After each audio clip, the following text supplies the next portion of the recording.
ನಮಸ್ಕಾರ ವಿದ್ಯಾರ್ಥಿಗಳೇ. ಈಗಾಗಲೇ ನಾವು ಹಿಂದಿನ ಅವಧಿಯಲ್ಲಿ ಭಾರತದ ಚುನಾವಣಾ ಆಯೋಗದ ರಚನೆಯ ಬಗ್ಗೆ, ಜೊತೆಗೆ ಚುನಾವಣಾ ಆಯೋಗದ ಆಯುಕ್ತರ ನೇಮಕಾತಿಯ ಬಗ್ಗೆ, ಅವರ ಅಧಿಕಾರದ ಅವಧಿಯ ಬಗ್ಗೆ ಹಾಗೂ ವೇತನ ಮತ್ತು ಅವರ ಪದಚ್ಯುತಿಯ ಬಗ್ಗೆ ಸಮಗ್ರವಾದಂಥ ಮಾಹಿತಿಯನ್ನು ಹಿಂದಿನ ಅವಧಿಯಲ್ಲಿ ನಾವು ಅಭ್ಯಾಸವನ್ನು ಮಾಡಿದ್ದೇವೆ. ಇಂದಿನ ಅವಧಿಯಲ್ಲಿ ನಾವು ಭಾರತದ ಚುನಾವಣಾ ಆಯೋಗದ ಅಧಿಕಾರ ಕಾರ್ಯಗಳ ಬಗ್ಗೆ ಅಭ್ಯಾಸವನ್ನು ಮಾಡೋಣ. In this class we discuss about the powers and functions of Indian Election Commission. ಈಗಾಗಲೇ ನಿಮಗೆ ಗೊತ್ತಿರುವ ಹಾಗೆ ನಮ್ಮ ಭಾರತ ದೇಶ ಪ್ರಜಾಸತ್ತಾತ್ಮಕ ವ್ಯವಸ್ಥೆಯನ್ನು ಅಳವಡಿಸಿಕೊಂಡಂಥ ರಾಷ್ಟ್ರ. ಹೀಗಿರುವಾಗ ಇಲ್ಲಿ ಕಾಲಕ್ಕೆ ಚುನಾವಣೆಗಳು ಆಗುವುದು ಅತ್ಯಂತ ಅಗತ್ಯ. ಹೀಗಾಗಿ ಅಂಥ ಚುನಾವಣೆಗಳನ್ನು ನಿಷ್ಪಕ್ಷಪಾತವಾಗಿ, ನ್ಯಾಯಸಮ್ಮತವಾಗಿ ಮತ್ತು ಯಾವುದೇ ಭೀತಿ ಇಲ್ಲದೆ ನಿರರ್ಗಳವಾಗಿ ವ್ಯವಸ್ಥಿತವಾಗಿ ಚುನಾವಣೆಗಳನ್ನು ನಡೆಸಾಕ ಒಂದು ಪ್ರತ್ಯೇಕವಾದಂತಹ ಕಮಿಟಿ ಇದೆ, ಪ್ರತ್ಯೇಕವಾದಂಥ ಒಂದು ಆಯೋಗ ಇದೆ. ಆ ಆಯೋಗವೇ ಚುನಾವಣಾ ಆಯೋಗ. ಈಗಾಗಲೇ ನಿಮಗೆ ಗೊತ್ತಿರುವ ಹಾಗೆ ಭಾರತ ದೇಶದಲ್ಲಿ ಸಂವಿಧಾನವನ್ನು ರಚನೆ ಮಾಡುವಂಥ ಸಂದರ್ಭದಲ್ಲಿ ಸಂವಿಧಾನದ ರಚನಾ ಸಭೆಯ ಸದಸ್ಯರು ಚುನಾವಣೆಗಳನ್ನು ಕಂಡಕ್ಟ್ ಮಾಡಲು ಒಂದು ಸ್ವತಂತ್ರವಾದಂಥ ಮತ್ತು ನಿಷ್ಪಕ್ಷಪಾತವಾಗಿ ಕಾರ್ಯವನ್ನು ನಿರ್ವಹಿಸುವಂತಹ ಚುನಾವಣಾ ಆಯೋಗದ ಅವಶ್ಯಕತೆ ಇದೆ ಎಂದು ಮನವರಿಕೆಯಾದ ನಂತರ ಚುನಾವಣಾ ಆಯೋಗವನ್ನು ಸಂವಿಧಾನದಲ್ಲಿ ಸೇರ್ಪಡೆ ಮಾಡಲಾಗಿತ್ತು ಅನ್ನೋದನ್ನು ನಾವು ಕಾಣ್ತೀವಿ. ಹೀಗಾಗಿ ಭಾರತದ ಚುನಾವಣಾ ಆಯೋಗವನ್ನು ಸಂವಿಧಾನಾತ್ಮಕ ಆಯೋಗ ಅಂತಲೂ ಕೂಡ ನಾವು ಕರೀತೀವಿ. ನಿಮಗೆ ಗೊತ್ತಿರುವ ಹಾಗೆ ನಮ್ಮ ಭಾರತ ದೇಶದಲ್ಲಿ ಸ್ವತಂತ್ರ ಚುನಾವಣಾ ಆಯೋಗ ಇದೆ. ಶಾಸಕಾಂಗ ಮತ್ತು ಕಾರ್ಯಾಂಗಗಳ ಯಾವುದೇ ಹಸ್ತಕ್ಷೇಪವಿಲ್ಲದೆ ಕಾನೂನಿನ ಚೌಕಟ್ಟಿನಲ್ಲಿ ನ್ಯಾಯಸಮ್ಮತವಾಗಿ ನಿಷ್ಪಕ್ಷಪಾತವಾಗಿ ಚುನಾವಣೆಗಳನ್ನು ಕಂಡಕ್ಟ್ ಮಾಡುವಂಥ ಒಂದು ವಿಶೇಷವಾದಂಥ ಸಂಸ್ಥೆ ಇದೆ. ಅದನ್ನು ನಾವು ಚುನಾವಣಾ ಆಯೋಗ ಅಂತೇಳಿ ಕರೀತೀವಿ. ಇಂದಿನ ಅವಧಿಯಲ್ಲಿ ಭಾರತದ ಚುನಾವಣಾ ಆಯೋಗವು ನಿರ್ವಹಿಸುವಂಥ ಕೆಲವು ಅಧಿಕಾರ ಕಾರ್ಯಗಳು ಅದಾವೆ. ಆ ಅಧಿಕಾರ ಕಾರ್ಯಗಳ ಬಗ್ಗೆ ನಾವು ಇಂದಿನ ಅವಧಿಯಲ್ಲಿ ಅಭ್ಯಾಸವನ್ನು ಮಾಡೋಣ. ಭಾರತದ ಸಂವಿಧಾನದ 324ನೇ 1ನೇ ಉಪವಿಧಿಯು ಭಾರತದ ಚುನಾವಣಾ ಆಯೋಗವು ನಿರ್ವಹಿಸುವಂತಹ ಅಧಿಕಾರ ಮತ್ತು ಕಾರ್ಯಗಳ ಬಗ್ಗೆ ಸ್ಪಷ್ಟವಾದಂಥ ಮಾಹಿತಿಯನ್ನು ಒದಗಿಸಿ ಕೊಡುತ್ತೆ. According to the constitution of India, article 324(1), it's explained to the powers and functions of Indian Election Commission. ಇಲ್ಲಿ ಚುನಾವಣಾ ಆಯೋಗವು ನಿರ್ವಹಿಸುವಂತಹ ಅಧಿಕಾರ ಕಾರ್ಯಗಳ ಬಗ್ಗೆ ನಾವು ಅವಲೋಕನ ಮಾಡುವುದಾದರೆ, ಈಗಾಗಲೇ ನಿಮಗೆ ಗೊತ್ತಿರುವ ಹಾಗೆ ನಮ್ಮ ಭಾರತ ದೇಶದಲ್ಲಿ ಕಾಲಕಾಲಕ್ಕೆ ನಡೆಯುವಂತಹ ಚುನಾವಣೆಗಳನ್ನು ಕಂಡಕ್ಟ್ ಮಾಡುವುದು ಭಾರತದ ಚುನಾವಣಾ ಆಯೋಗ ಅಂತೇಳಿ ನಾವು ಕರಿತೀವಿ. ಚುನಾವಣಾ ಆಯೋಗದ ನಿರ್ದೇಶನದ ಮೇರೆಗೆ, ಮೇಲ್ವಿಚಾರಣೆಯ ಮೇರೆಗೆ ರಾಜ್ಯ ಚುನಾವಣಾ ಆಯೋಗ ಮತ್ತು ಪ್ರಾದೇಶಿಕ ಅಥವಾ ಸರ್ಕಾರ ಚುನಾವಣಾ ಆಯೋಗಗಳು ಕೂಡ ಕಾರ್ಯವನ್ನು ನಿರ್ವಹಿಸ್ತಾ ಇವೆ ಅನ್ನುವಂಥ ಸಂಗತಿಯನ್ನು ನಾವು ಕಾಣ್ತೀವಿ. ಭಾರತದ ಚುನಾವಣಾ ಆಯೋಗದ ಅಧಿಕಾರ ಕಾರ್ಯಗಳ ಬಗ್ಗೆ ನಾವು ಅವಲೋಕನ ಮಾಡೋದಾದರೆ, ಇಲ್ಲಿ ಮತದಾರರ ಪಟ್ಟಿಯನ್ನು ಸಿದ್ಧಪಡಿಸುವುದು, ಅದನ್ನು ಪರಿಷ್ಕರಿಸುವುದು, ಪರಿಶೀಲಿಸುವುದು ಮತ್ತು ಈ ಎಲ್ಲ ಕಾರ್ಯಗಳಿಗೆ ನಿರ್ದೇಶನ ನೀಡುವಂತಹ ಕಾರ್ಯವನ್ನು ಕೇಂದ್ರ ಚುನಾವಣಾ ಆಯೋಗ ನಿರ್ವಹಿಸುತ್ತದೆ ಅನ್ನುವಂಥ ಸಂಗತಿಯನ್ನು ನಾವು ಕಾಣ್ತೀವಿ. ಮತದಾರರ ಪಟ್ಟಿಯನ್ನು ಸಿದ್ಧಪಡಿಸುವುದು ಅಂತಂದರೆ ಮುಖ್ಯವಾಗಿ ನಮ್ಮ ಭಾರತ ದೇಶದಲ್ಲಿ 18 ವರ್ಷ ಪೂರೈಸಿದಂತಹ ಪ್ರತಿಯೊಬ್ಬ ವ್ಯಕ್ತಿಯೂ ಕೂಡ ಚುನಾವಣಾ ಪ್ರಕ್ರಿಯೆಯಲ್ಲಿ ಭಾಗವಹಿಸಬೇಕು. ಚುನಾವಣಾ ಪ್ರಕ್ರಿಯೆಯಲ್ಲಿ ಭಾಗವಹಿಸಬೇಕು ಅಂತಂದ್ರೆ ಮತದಾರರ ಪಟ್ಟಿಯಲ್ಲಿ ಆ ವ್ಯಕ್ತಿಯ ಹೆಸರಿರಬೇಕು. ಹೀಗಾಗಿ 18 ವರ್ಷ ಪೂರೈಸಿದಂತಹ ಹೊಸ ಅಭ್ಯರ್ಥಿಗಳನ್ನು ಮತದಾರರ ಪಟ್ಟಿಯಲ್ಲಿ ಹೆಸರನ್ನು ಸೇರ್ಪಡೆ ಮಾಡುವಂತಹ ಮಹತ್ತರವಾದಂಥ ಕಾರ್ಯವನ್ನು ಚುನಾವಣಾ ಆಯೋಗ ನಿರ್ವಹಿಸುತ್ತದೆ ಅನ್ನುವಂಥ ಸಂಗತಿಯನ್ನು ನಾವು ಕಾಣ್ತೀವಿ. ಜೊತೆಗೆ ಮತದಾರರ ಪಟ್ಟಿಯನ್ನು ಪರಿಷ್ಕರಣೆ ಮಾಡುವುದು. ಪರಿಷ್ಕರಣೆ ಅಂತಂದ್ರೆ ಈಗಾಗಲೇ ಮರಣ ಹೊಂದಿದಂತಹ ಮತದಾರರ ಹೆಸರನ್ನು ಮತದಾರರ ಪಟ್ಟಿಯಿಂದ ತೆಗೆದು ಹಾಕುವುದಾಗಿರಬಹುದು, ಹೊಸ ಅಭ್ಯರ್ಥಿಗಳನ್ನು ಅರ್ಹತೆಗೆ ಅನುಗುಣವಾಗಿ ಮತದಾರರ ಪಟ್ಟಿಗೆ ಸೇರ್ಪಡೆ ಮಾಡುವುದಾಗಿರಬಹುದು. ಈ ಎಲ್ಲ ಅಂಶಗಳನ್ನು ಚುನಾವಣಾ ಆಯೋಗ ನಿಭಾಯಿಸುತ್ತದೆ ಅಥವಾ ನಿರ್ವಹಿಸುತ್ತದೆ ಅನ್ನುವಂಥ ಸಂಗತಿಯನ್ನು ನಾವು ಕಾಣಬಹುದು. ಜೊತೆಗೆ ಈ ಎಲ್ಲ ಪ್ರಕ್ರಿಯೆಗಳಿಗೆ ಸಂಬಂಧಪಟ್ಟಂತೆ ನಿರ್ದೇಶನ ನೀಡುವಂತಹ ಅಧಿಕಾರವು ಕೂಡ ಚುನಾವಣಾ ಆಯೋಗಕ್ಕೆ ಇದೆ ಅನ್ನುವಂಥ ಸಂಗತಿಯನ್ನ ನಾವು ಕಾಣ್ತೇವೆ. Prepares electoral rule and it's periodical revisions. ಅಂದರೆ ಮುಖ್ಯವಾಗಿ ಇಲ್ಲಿ ಅನುಕ್ರಮವಾಗಿ ಮತದಾರರ ಪಟ್ಟಿಯನ್ನು ಪರಿಷ್ಕರಣೆ ಮಾಡುವುದು, ಮತದಾರರ ಪಟ್ಟಿಯನ್ನು ಸಿದ್ಧಪಡಿಸುವುದು ಮತ್ತು ಮತದಾರರ ಪಟ್ಟಿಯನ್ನು ಪರಿಶೀಲನೆ ಮಾಡುವಂತಹ ಪ್ರಮುಖವಾದಂತಹ ಕಾರ್ಯವನ್ನು ಚುನಾವಣಾ ಆಯೋಗ ನಿರ್ವಹಿಸುತ್ತದೆ ಅನ್ನುವಂಥ ಸಂಗತಿಯನ್ನು ನಾವು ಕಾಣ್ತೇವೆ. ಜೊತೆಗೆ ಚುನಾವಣಾ ಆಯೋಗವು ನಮ್ಮ ಭಾರತ ದೇಶದ ರಾಷ್ಟ್ರಪತಿಗಳ, ಉಪರಾಷ್ಟ್ರಪತಿಗಳ, ಲೋಕಸಭೆ, ರಾಜ್ಯಸಭೆ, ರಾಜ್ಯಗಳ ವಿಧಾನಸಭೆ, ವಿಧಾನ ಪರಿಷತ್ತು ಮತ್ತು ಕೇಂದ್ರಾಡಳಿತ ಪ್ರದೇಶಗಳ ವಿಧಾನಸಭೆಗಳಿಗೆ ಚುನಾವಣೆಗಳನ್ನು ನಡೆಸುವಂಥ ಮಹತ್ತರವಾದಂಥ ಕಾರ್ಯವನ್ನು ನಿರ್ವಹಿಸುತ್ತೆ. ಯಾಕಂದರೆ ಕೇಂದ್ರ ಚುನಾವಣಾ ಆಯೋಗದ ಜವಾಬ್ದಾರಿ ಏನು ಅಂತಂದ್ರೆ, ಇಲ್ಲಿ ಲೋಕಸಭೆ, ರಾಜ್ಯಸಭೆ, ವಿಧಾನಸಭೆ, ವಿಧಾನ ಪರಿಷತ್ತು, ರಾಜ್ಯಗಳ ವಿಧಾನಸಭೆ, ಜೊತೆಗೆ ಕೇಂದ್ರಾಡಳಿತ ಪ್ರದೇಶಗಳ ವಿಧಾನಸಭೆ ಹಾಗೂ ರಾಷ್ಟ್ರಪತಿ, ಉಪರಾಷ್ಟ್ರಪತಿಗಳ ಚುನಾವಣೆಗಳನ್ನು ನಡೆಸುವಂತಹ ಜವಾಬ್ದಾರಿ ಕೇಂದ್ರ ಚುನಾವಣಾ ಆಯೋಗಕ್ಕೆ ಇದೆ ಅಥವಾ ಭಾರತದ ಚುನಾವಣಾ ಆಯೋಗಕ್ಕೆ ಇದೆ ಅನ್ನುವಂಥ ವಿಚಾರವನ್ನು ನಾವು ಕಾಣ್ತೇವೆ. ನಂತರ ರಾಜ್ಯ ಮತ್ತು ಕೇಂದ್ರಾಡಳಿತ ಪ್ರದೇಶಗಳಿಗೆ ಮುಖ್ಯ ಚುನಾವಣಾ ಅಧಿಕಾರಿಗಳನ್ನು ನೇಮಕಾತಿ ಮಾಡುವಂಥ ವಿಚಾರಕ್ಕೆ ಸಂಬಂಧಪಟ್ಟಂತೆ ಹೆಸರುಗಳನ್ನು ಸೂಚಿಸುವ ಅಧಿಕಾರ ಚುನಾವಣಾ ಆಯೋಗ ಹೊಂದಿದೆ ಅನ್ನುವಂಥ ಸಂಗತಿಯನ್ನು ನಾವು ಕಾಣ್ತೇವೆ. ರಾಷ್ಟ್ರದ ಎಲ್ಲ ರಾಜ್ಯ ಮತ್ತು ಕೇಂದ್ರಾಡಳಿತ ಪ್ರದೇಶಗಳ ಮುಖ್ಯ ಚುನಾವಣಾಧಿಕಾರಿಗಳು ಮತ್ತು ಭಾರತದ ಚುನಾವಣಾ ಆಯೋಗದ ಮೇಲ್ವಿಚಾರಣೆ, ನಿಯಂತ್ರಣ ಮತ್ತು ನಿರ್ದೇಶನಕ್ಕೆ ಒಳಪಟ್ಟಿರುತ್ತವೆ ಅನ್ನುವಂಥ ಸಂಗತಿಯನ್ನು ನಾವು ಕಾಣ್ತೇವೆ.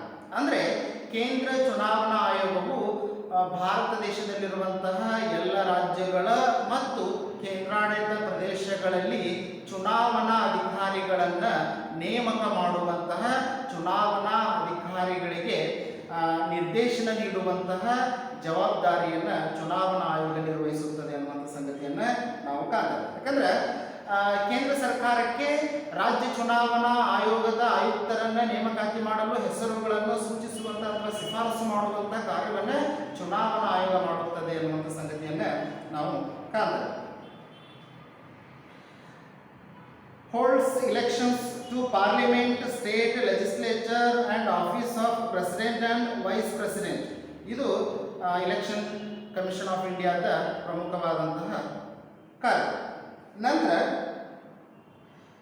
ದೇಶದಲ್ಲಿ ಚುನಾವಣೆಗಳನ್ನು ಘೋಷಿಸುವುದು, ಅಧಿಸೂಚನೆಗಳನ್ನು ಹೊರಡಿಸುವುದು, ಚುನಾವಣಾ ದಿನಾಂಕಗಳನ್ನು ಗೊತ್ತುಪಡಿಸುವುದು ಚುನಾವಣಾ ಆಯೋಗದ ಪ್ರಮುಖ ಕಾರ್ಯವಾಗಿದೆ ಅನ್ನುವಂಥ ಸಂಗತಿಯನ್ನು ನಾವು ಕಾಣ್ತೇವೆ. ಅಂದರೆ ಮೊದಲು ರಾಜ್ಯದಲ್ಲಿ ರಾಜ್ಯಪಾಲರು, ರಾಷ್ಟ್ರ ಮಟ್ಟದಲ್ಲಿ ರಾಷ್ಟ್ರಪತಿಗಳು ಚುನಾವಣೆಗಳನ್ನು ನಡೆಸಲು ಮೊದಲು ಅವರು ಅಧಿಸೂಚನೆಯನ್ನು ಹೊರಡಿಸಬೇಕು. ತದನಂತರ ಚುನಾವಣಾ ಆಯೋಗದ ಕಾರ್ಯಗಳು ಪ್ರಾರಂಭವಾಗುತ್ತವೆ ಅನ್ನುವಂಥ ಸಂಗತಿಯನ್ನು ನಾವು ಕಾಣ್ತೇವೆ. ಮತ್ತು ಚುನಾವಣಾ ಆಯೋಗವು ಚುನಾವಣಾ ದಿನಾಂಕವನ್ನು ನಿಗದಿಪಡಿಸ್ತದೆ. ಜೊತೆಗೆ ನಾಮಿನೇಷನ್ ಫೈಲ್ ಮಾಡುವಂತಹ, ನಾಮಿನೇಷನ್ ವಿಡ್ರಾಲ್ ಮಾಡುವಂತಹ ಎಲ್ಲ ಜವಾಬ್ದಾರಿಯನ್ನು ಕೂಡ ಚುನಾವಣಾ ಆಯೋಗ ವ್ಯವಸ್ಥಿತವಾಗಿ ಕಂಡಕ್ಟ್ ಮಾಡುತ್ತದೆ ಅನ್ನುವಂಥ ಸಂಗತಿಯನ್ನು ನಾವು ಕಾಣ್ತಾ ಇದ್ದೇವೆ. ಜೊತೆಗೆ ಚುನಾವಣೆಗಳನ್ನು ನಡೆಸಲು ಅಗತ್ಯವಾದ ಸಿಬ್ಬಂದಿ ವರ್ಗಕ್ಕಾಗಿ ಸರ್ಕಾರಕ್ಕೆ ಮನವಿ ಸಲ್ಲಿಸುವಂಥ ಕಾರ್ಯವನ್ನು ಕೂಡ ಚುನಾವಣಾ ಆಯೋಗ ಮಾಡುತ್ತೆ. ಯಾಕಂದರೆ ಚುನಾವಣೆಯ ಸಂದರ್ಭದಲ್ಲಿ ಸಿಬ್ಬಂದಿ ವರ್ಗದ ಅವಶ್ಯಕತೆ ಚುನಾವಣಾ ಆಯೋಗಕ್ಕೆ ಜಾಸ್ತಿ ಇರುತ್ತೆ. ಹೀಗಾಗಿ ಸರ್ಕಾರಕ್ಕೆ ಡಿಮ್ಯಾಂಡ್ಸ್ ಮಾಡ್ತದೆ, ಇಷ್ಟು ಸಿಬ್ಬಂದಿ ವರ್ಗದ ಅವಶ್ಯಕತೆ ಐತಿ ಚುನಾವಣೆಗಳನ್ನು ನಡೆಸಲು, ಹೀಗಾಗಿ ಇಷ್ಟು ಅಭ್ಯರ್ಥಿಗಳನ್ನು ಅಥವಾ ಇಷ್ಟು ಸಿಬ್ಬಂದಿ ವರ್ಗದವರನ್ನು ನಾವು ಕೆಲಸಕ್ಕೆ ತೆಗೆದುಕೊಳ್ಳಲು ನೀವು ನಮಗೆ ಪರ್ಮಿಷನ್ ಕೊಡಬೇಕು ಅಂತೇಳಿ ಚುನಾವಣಾ ಆಯೋಗ ಕೇಂದ್ರ ಸರ್ಕಾರಕ್ಕೆ ಕೇಳಿಕೊಳ್ಳುವಂತಹ ಅಥವಾ ಅವರ ಸಹಾಯವನ್ನು ಪಡೆಯುವಂಥ ಕಾರ್ಯವನ್ನು ಚುನಾವಣಾ ಆಯೋಗ ನಿರ್ವಹಿಸುತ್ತದೆ ಅನ್ನುವಂಥ ಸಂಗತಿಯನ್ನು ನಾವು ಕಾಣ್ತೇವೆ. ಜೊತೆಗೆ ಈಗಾಗಲೇ ನಿಮ್ಗೆ ಗೊತ್ತಿರೋ ಹಾಗೆ ಭಾರತ ದೇಶ ಮಲ್ಟಿ ಪಾರ್ಟಿ ಸಿಸ್ಟಮನ್ನು ಅಡಾಪ್ಟ್ ಮಾಡ್ಕೊಂಡಂತಹ ಕಂಟ್ರಿ. ನಮ್ಮ ಭಾರತ ದೇಶ ಬಹುಪಕ್ಷ ಪದ್ಧತಿಯನ್ನು ಅಳವಡಿಸಿಕೊಂಡಂತಹ ರಾಷ್ಟ್ರ. ಯಾಕಂದ್ರೆ ಇಲ್ಲಿ 1, 2, 3, 4 ಕೆಲವು ರಾಜಕೀಯ ಪಕ್ಷಗಳು ಇಲ್ಲ. ಅಂದ್ರೆ ಇಲ್ಲಿ ಬಹಳಷ್ಟು ರಾಜಕೀಯ ಪಕ್ಷಗಳು ಅದಾವೆ. 2ಕ್ಕಿಂತ ಹೆಚ್ಚು ರಾಜಕೀಯ ಪಕ್ಷಗಳು ನಮ್ಮ ಭಾರತ ದೇಶದಲ್ಲಿ ಇರುವ ಕಾರಣಕ್ಕಾಗಿ ಚುನಾವಣಾ ಆಯೋಗ ಏನು ಮಾಡುತ್ತೆ ಅಂತಂದ್ರೆ ಇಲ್ಲಿ ಚುನಾವಣಾ ಚಿಹ್ನೆಗಳ ಕಾಯ್ದೆ 2000 ಇಸ್ವಿಗೆ ಅನುಗುಣವಾಗಿ ಚುನಾವಣಾ ಆಯೋಗವು ರಾಜಕೀಯ ಪಕ್ಷಗಳಿಗೆ ರಾಷ್ಟ್ರೀಯ ಪಕ್ಷ ಮತ್ತು ಪ್ರಾದೇಶಿಕ ಪಕ್ಷಗಳ ಸ್ಥಾನಮಾನವನ್ನು ನೀಡುವಂಥ ವಿಶೇಷ ಅಧಿಕಾರವನ್ನು ಚುನಾವಣಾ ಆಯೋಗ ಹೊಂದಿದೆ. ಅಂದ್ರೆ ಇದು ರಾಷ್ಟ್ರೀಯ ಪಕ್ಷ, ಇದು ಪ್ರಾದೇಶಿಕ ಪಕ್ಷ ಅಂತೇಳಿ ಡಿಕ್ಲರೇಷನ್ ಮಾಡುವಂಥ ಎಲ್ಲ ಅಥಾರಿಟಿಯು ಕೂಡ ಭಾರತದ ಚುನಾವಣಾ ಆಯೋಗಕ್ಕೆ ಇದೆ ಎನ್ನುವಂಥ ಸಂಗತಿಯನ್ನು ನಾವು ಕಾಣ್ತೇವೆ. ಜೊತೆಗೆ ರಾಜಕೀಯ ಪಕ್ಷಗಳನ್ನು ಮಾನ್ಯತೆ ಮಾಡುವುದು ಮತ್ತು ರಾಜಕೀಯ ಪಕ್ಷಗಳಿಗೆ ಚಿಹ್ನೆಗಳನ್ನು ನೀಡುವುದು ಚುನಾವಣಾ ಆಯೋಗದ ಪ್ರಮುಖವಾದಂತಹ ಕಾರ್ಯ. ಚುನಾವಣಾ ಚಿಹ್ನೆಗಳ ಕಾಯ್ದೆ 2000 ಇದಕ್ಕನುಗುಣವಾಗಿ ಚುನಾವಣಾ ಆಯೋಗವು ಕೆಲವು ಮಾನದಂಡಗಳ ಆಧಾರದ ಮುಖಾಂತರವಾಗಿ ರಾಷ್ಟ್ರೀಯ ಪಕ್ಷ ಮತ್ತು ಪ್ರಾದೇಶಿಕ ಪಕ್ಷ ಅಂತೇಳಿ ಘೋಷಣೆ ಮಾಡುವಂಥ ಅಧಿಕಾರವನ್ನು ಚುನಾವಣಾ ಆಯೋಗ ಹೊಂದಿದೆ. ಇದಕ್ಕನುಗುಣವಾಗಿ ರಾಷ್ಟ್ರೀಯ ಪಕ್ಷ ಅಂತೇಳಿ ಚುನಾವಣಾ ಆಯೋಗ ಯಾವ ಆಧಾರದ ಮುಖಾಂತರವಾಗಿ ಕನ್ಸಿಡರ್ ಮಾಡುತ್ತದೆ ಅಂತಂದರೆ ಅದಕ್ಕೆ ಕೆಲವೊಂದು ಕ್ರೈಟೀರಿಯಾಸ್ ಅದಾವೆ. ಮುಖ್ಯವಾಗಿ ಲೋಕಸಭೆ ಅಥವಾ ರಾಜ್ಯ ವಿಧಾನಸಭಾ ಚುನಾವಣೆಯಲ್ಲಿ 4 ಅಥವಾ ಹೆಚ್ಚಿನ ರಾಜ್ಯಗಳಲ್ಲಿ 6% ಚಲಾಯಿಸಿದ ಊರ್ಜಿತ ಮತಗಳನ್ನು ಒಂದು ಪಕ್ಷ ಪಡೆದಿರಬೇಕು. ಇಲ್ಲ ಅಂತಂದರೆ ಯಾವುದೇ ರಾಜ್ಯ ಅಥವಾ ರಾಜ್ಯಗಳಲ್ಲಿ 4 ಲೋಕಸಭಾ ಸ್ಥಾನಗಳನ್ನು ಒಂದು ಪಕ್ಷ ಪಡೆದಿರಬೇಕು. ಅಂತಹ ಪಕ್ಷಕ್ಕೆ ರಾಷ್ಟ್ರೀಯ ಪಕ್ಷ ಅಂತೇಳಿ ಮಾನ್ಯತೆಯನ್ನು ನೀಡುವಂಥ ಅಧಿಕಾರ ಚುನಾವಣಾ ಆಯೋಗಕ್ಕಿದೆ ಎನ್ನುವುದನ್ನು ನಾವು ಕಾಣ್ತೀವಿ. ಅಥವಾ 3 ರಾಜ್ಯಗಳಲ್ಲಿ ಕನಿಷ್ಠ 2% ಲೋಕಸಭಾ ಸ್ಥಾನಗಳನ್ನು ಪಡೆದಿರಬೇಕು. ಕನಿಷ್ಠ 2% ಲೋಕಸಭಾ ಸ್ಥಾನಗಳನ್ನು ಪಡೆದಿರಬೇಕು. ಅಂತಹ ರಾಜಕೀಯ ಪಕ್ಷಕ್ಕೆ ರಾಷ್ಟ್ರೀಯ ಪಕ್ಷ ಅನ್ನುವಂಥ ಮಾನ್ಯತೆಯನ್ನು ಚುನಾವಣಾ ಆಯೋಗ ನೀಡುತ್ತದೆ ಅನ್ನುವಂಥ ಸಂಗತಿಯನ್ನು ನಾವು ಕಾಣ್ತೀವಿ. For national party 6% of casted valid votes in 4 or more states in Lok Sabha or Vidhana Sabha election and 4 Lok Sabha seats in any state for state or a minimum 2% of Lok Sabha seats in 3 states. ಎಲ್ಲ criteria ಆಧಾರದ ಮುಖಾಂತರವಾಗಿ it is national parties ಅಂತೇಳಿ approval ಮಾಡುವಂತಹ ಅಧಿಕಾರ ಚುನಾವಣಾ ಆಯೋಗಕ್ಕಿದೆ ಎನ್ನುವಂಥ ಸಂಗತಿಯನ್ನು ನಾವು ಕಾಣ್ತೀವಿ. ನಂತರ ಪ್ರಾದೇಶಿಕ ಪಕ್ಷಗಳು ಒಂದು ಪಕ್ಷವನ್ನು ಇದು ರೀಜನಲ್ ಪೊಲಿಟಿಕಲ್ ಪಾರ್ಟೀಸ್ ಅಂತೇಳಿ ಸ್ಟೇಟಸ್ ಕೊಡಬೇಕು ಅಂತಂದ್ರೆ, ಸ್ಥಾನಮಾನವನ್ನು ಕೊಡಬೇಕು ಅಥವಾ ಮಾನ್ಯತೆಯನ್ನು ಕೊಡಬೇಕು ಅಂತಂದ್ರೆ ಯಾವ ಮಾನದಂಡಗಳಿವೆ ಅನ್ನೋದನ್ನು ನಾವು ನೋಡೋದಾದರೆ ಇಲ್ಲಿ ರಾಜ್ಯದಲ್ಲಿ ಲೋಕಸಭಾ ಅಥವಾ ವಿಧಾನಸಭಾ ಚುನಾವಣೆಗಳಲ್ಲಿ 6% ಊರ್ಜಿತ ಮತಗಳನ್ನು ಪಡೆದಿರಬೇಕು ಮತ್ತು 2 ವಿಧಾನಸಭಾ ಸ್ಥಾನಗಳನ್ನು ಒಂದು ರಾಜಕೀಯ ಪಕ್ಷ ಪಡೆದಿರಬೇಕು. ಅಥವಾ ರಾಜ್ಯದ ಒಟ್ಟು ವಿಧಾನಸಭಾ ಸ್ಥಾನಗಳಲ್ಲಿ 3% ಸ್ಥಾನಗಳನ್ನು ಅಥವಾ ಕನಿಷ್ಠ 3 ಸ್ಥಾನಗಳನ್ನು ಒಂದು ರಾಜಕೀಯ ಪಕ್ಷ ಪಡೆದಿದ್ದರೆ ಅಂತಹ ಪಕ್ಷವನ್ನು ಪ್ರಾದೇಶಿಕ ಪಕ್ಷ ಅಥವಾ ಪ್ರಾದೇಶಿಕ ಪಕ್ಷದ ಸ್ಥಾನಮಾನವನ್ನು ಚುನಾವಣಾ ಆಯೋಗ ನೀಡುತ್ತದೆ ಅನ್ನುವಂಥ ಸಂಗತಿಯನ್ನು ನಾವು ಕಾಣ್ತೀವಿ. For regional parties 6% of valid votes in the Lok Sabha or Vidhana Sabha elections from the state and 2 Vidhana Sabha seats or 3% seats of total Vidhana Sabha seats in the state or success at least in the 3 constituencies. ಮುಖ್ಯವಾಗಿ ಇಲ್ಲಿ ರಾಜ್ಯದ ಒಟ್ಟು ವಿಧಾನಸಭಾ ಸ್ಥಾನಗಳಲ್ಲಿ 3% ಸ್ಥಾನಗಳನ್ನು ಅಥವಾ ಕನಿಷ್ಠ 3 ಸ್ಥಾನಗಳಲ್ಲಿ ಒಂದು ರಾಜಕೀಯ ಪಕ್ಷ ಗೆದ್ದಿದ್ದರೆ ಆ ಪಕ್ಷವನ್ನು ಪ್ರಾದೇಶಿಕ ಪಕ್ಷ ಅಂತೇಳಿ ಚುನಾವಣಾ ಆಯೋಗ ಕನ್ಸಿಡರ್ ಮಾಡುತ್ತೆ. ಜೊತೆಗೆ ಚುನಾವಣಾ ಆಯೋಗವು ನಿರ್ವಹಿಸುವಂಥ ಮತ್ತೊಂದು ಪ್ರಮುಖವಾದಂಥ ಕಾರ್ಯ ಯಾವುದು ಅಂತಂದರೆ ಶಾಸನ ಸಭೆಗಳಿಗೆ ಆಯ್ಕೆಯಾಗಿ ಹೋದಂತಹ ಸದಸ್ಯರ ಅನರ್ಹತೆಯ ಬಗ್ಗೆ ರಾಜ್ಯಪಾಲರು ಮತ್ತು ರಾಷ್ಟ್ರಪತಿಗಳಿಗೆ ಸಲಹೆಯನ್ನು ನೀಡುವುದು.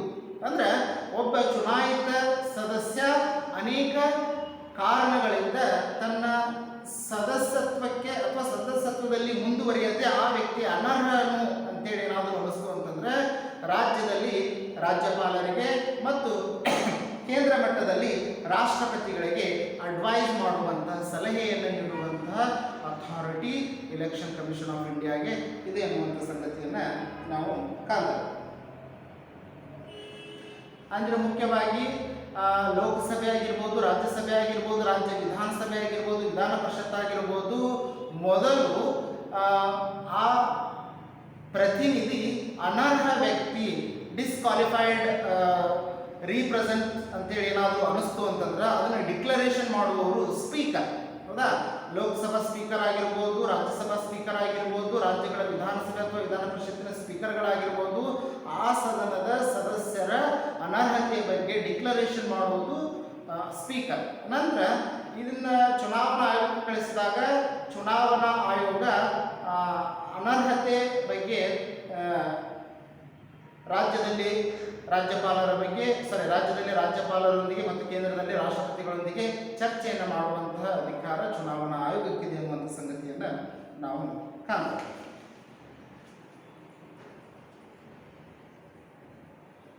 ನಂತರ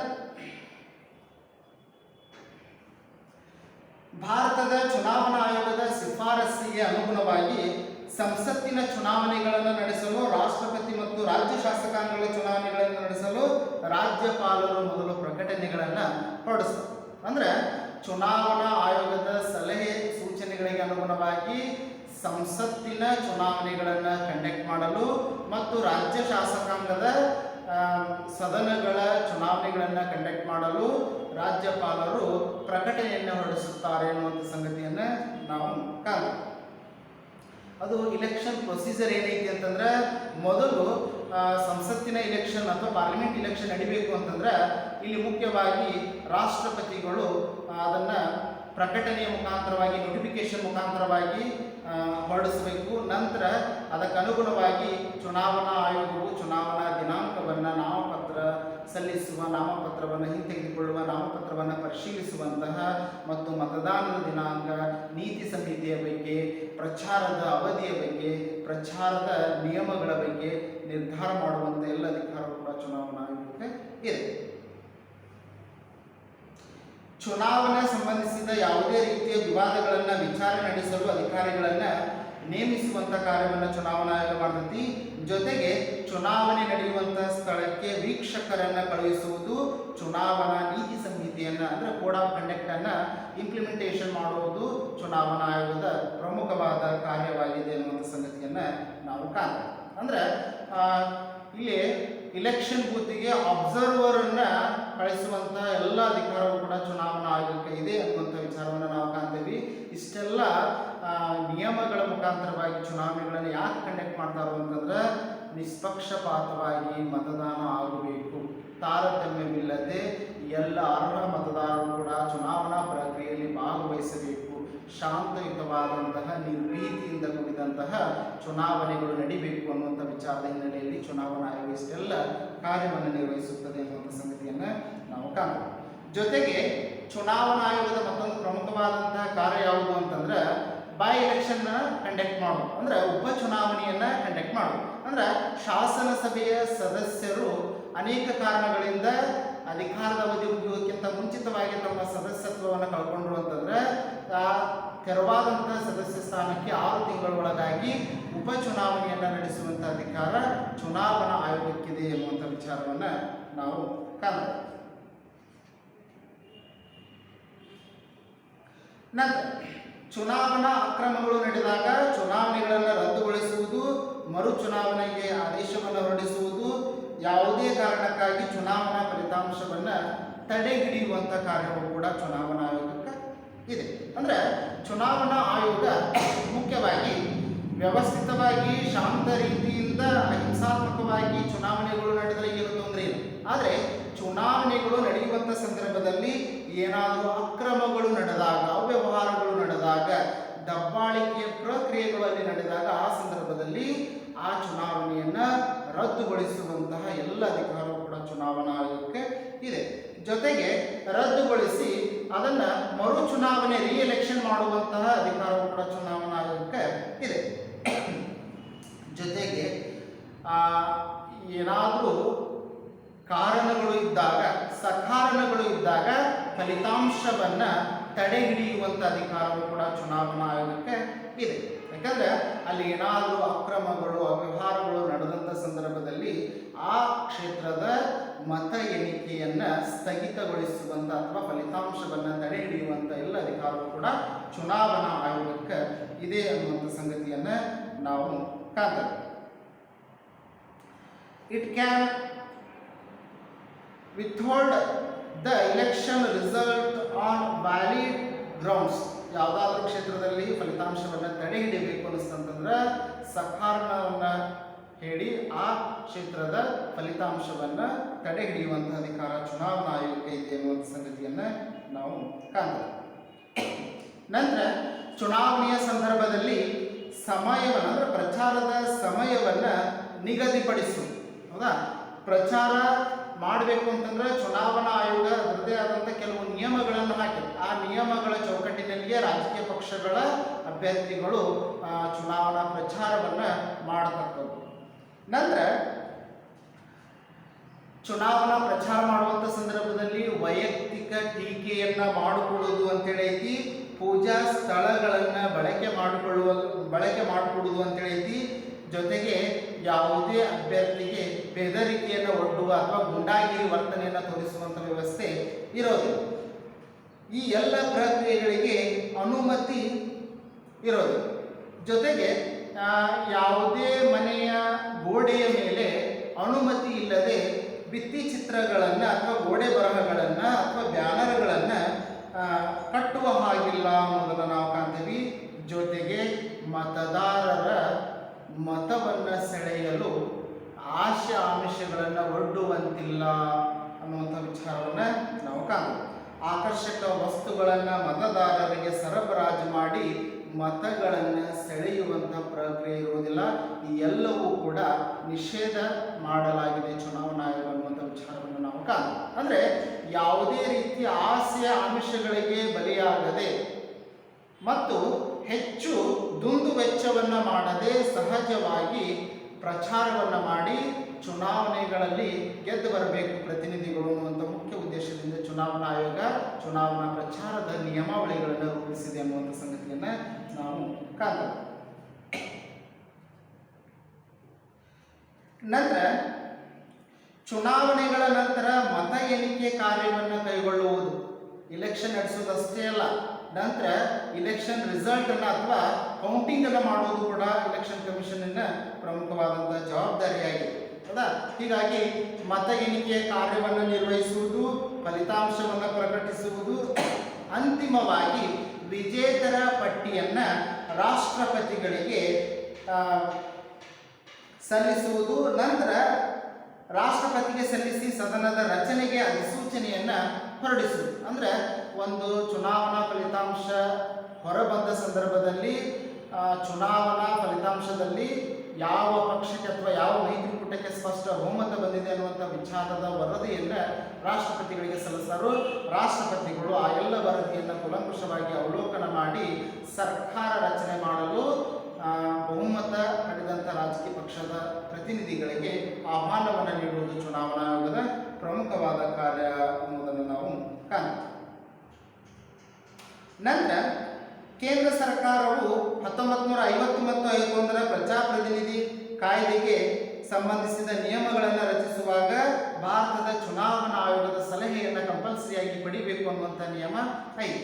ಭಾರತ ದೇಶದಲ್ಲಿ ಪ್ರಜಾಪ್ರತಿನಿಧಿ ಕಾಯ್ದೆಯನ್ನು ಅಥವಾ ಪ್ರಜಾಪ್ರತಿನಿಧಿ ಕಾಯ್ದೆಗೆ ಸಂಬಂಧಪಟ್ಟಂತೆ ಏನಾದರೂ ಹೊಸ ನಿಯಮಗಳನ್ನು ರಚನೆ ಮಾಡುವಂಥ ಸಂದರ್ಭದಲ್ಲಿ ಚುನಾವಣಾ ಆಯೋಗದ ಸಲಹೆಗಳನ್ನು, ಮಾರ್ಗದರ್ಶನವನ್ನು ಪಡಿಬಹುದು ಅಥವಾ ಸಲಹೆ ಮತ್ತು ಮಾರ್ಗದರ್ಶನವನ್ನು ಸರ್ಕಾರಕ್ಕೆ ನೀಡುವಂಥ ಅಧಿಕಾರ ಚುನಾವಣಾ ಆಯೋಗಕ್ಕೆ ಇದೆ ಎನ್ನುವಂಥ ಸಂಗತಿಯನ್ನು ನಾವು ಕಾಣ್ತೀವಿ.